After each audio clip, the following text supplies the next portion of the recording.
Before I get started with the video, I want to give a huge shout out to Eli over at ACT, Advanced Clutch Technologies, for hooking me up with this little care package right here. He gave me this bag right here.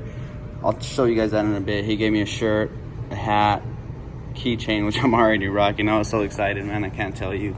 I got this throttle sticker, oil slick sticker. It's pretty sick. Shout out to Throttle YouTube. I actually got these ACT decals right here, and this is my favorite part of all that. You didn't have to give me this. This thing is awesome. Sun visors. And you know, the crazy thing is I was actually looking into buying one as well to protect the car from the sun when I park it outside. And huge shout out to Eli, man, because he came through. He came in clutch. You see what I did there? Thank you so much, Eli. I really appreciate it.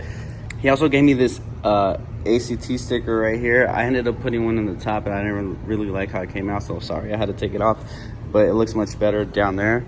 So huge shout out to Advanced Clutch Technologies. And I am by no means sponsored in any shape or form. He just hooked me up with this little care package right here, so I really appreciate that. So I ended up getting the street version ACT clutch for the R32, and that is for RB20DT, of course. And I'll make a video later on how that clutch feels compared to the OEM one, but for now, let's get this video started. So I completely forgot to show you guys the new ACT clutch and pressure plate that I picked up from Advanced Clutch Technologies, and I'm really sorry about that.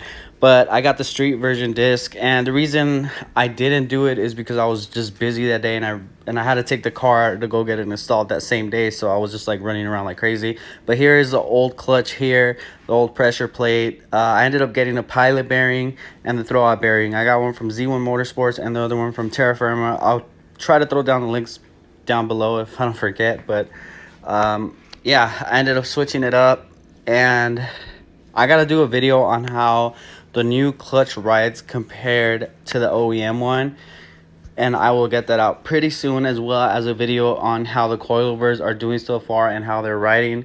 Make sure to subscribe so you guys could see those videos, but for now, let's get back to the video. I ended up picking up this new cigarette lighter with the attachment from Terra Firma, and the reason being is this one doesn't grab on anymore. As you can see, this one, when you press it down, it stays down. And one second. And this one, when you press it in, it doesn't stay in, it just pops back out. So I ended up getting the whole thing. Not only that, but they don't sell it. They don't sell this little piece separate. And I'm just gonna end up switching this thing out completely. I don't know if you guys have seen those Nismo cigarette lighters. I'm actually gonna end up making my own. I don't feel like spending $300 on a little cigarette lighter decoration piece is worth it to me. So with that being said, I'm just gonna make my own. I do like how it looks, so I'm gonna make my own. And not that I like want to be a knockoff or knock it off or whatever, but I just like how it looks, you know. It's not for resale. So I'm gonna end up taking this whole thing apart right here, pulling out the old cigarette lighter setup and putting the new one on. This is only like $5 on eBay, so it's a lot better than $300, I'll tell you that. I mean, they're rare and everything, but I just feel like it's overpriced. So I'm gonna go ahead and take this off, put the new one on, and go ahead and show you guys how to do this if you guys plan on doing this yourselves.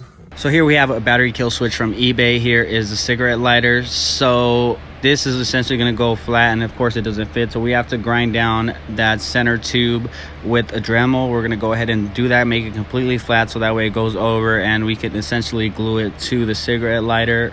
Let's do it.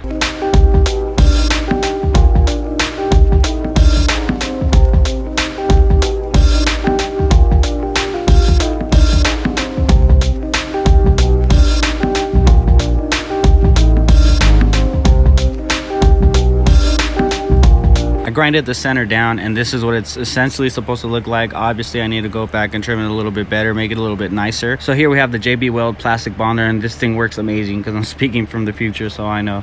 Yeah, let's get to it. So here I'm just sanding down the battery kill switch and the cigarette lighter itself, just so the JB Weld can adhere to it that much better. And this cigarette lighter right here is just a test piece before I actually did the Terra Firma one, because I did not want to ruin it, so I just wanted to test it out to make sure it worked completely well.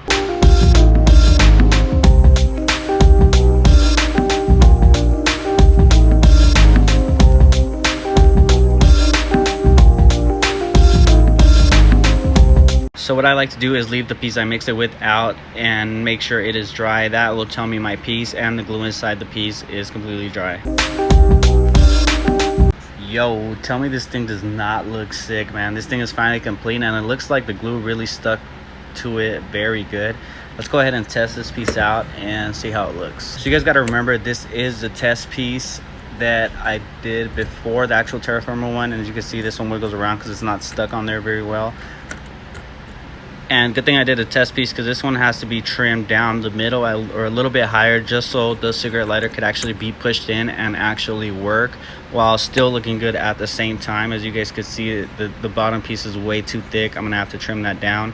So I'm gonna go ahead and do that and then show you guys the final finished terra firma piece. So luckily the battery kill switch comes with 2 of these, so I will be using this one on the actual terra firma one, trimming it down correctly, and then I'm gonna go ahead and show you guys the finished product. So the new piece is now on, and as you guys can see, I trimmed this, and this is the correct piece. This is the new one. This is the one I got from terra firma.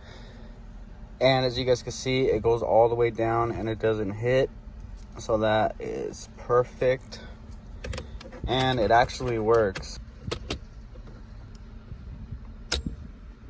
Popped out. You guys can see this thing actually works and it looks good at the same time. And I don't know if you guys could help me out there on the key ring where it lights up, this part that lights up. Let me show you guys real quick. See, it's off, now it's on. So on this thing right here, it's a little bit dirty. I don't know if that's from the inside, or I don't know if that's just the ring actually messed up. This side does not light up. I don't know if it's supposed to be like that or not, so you guys can give me some tips on that. That way I could get that fixed up and have it light up. The thing is done. Looks amazing. I can pull it out. As you guys can see, the glue like melted. The glue is like really held on there. And I don't know. And then I went ahead and sanded down the edge of this thing with like 400 grit, and I did use a file to get it like completely straight after I trimmed it with the Dremel, and then I used some sandpaper on it just to smooth it out and make it look good. Hope this video helped you guys if you guys are trying to do the same thing to your vehicle. I just did it because it looks good. Thank you guys so much for watching. Once again, at range, peace.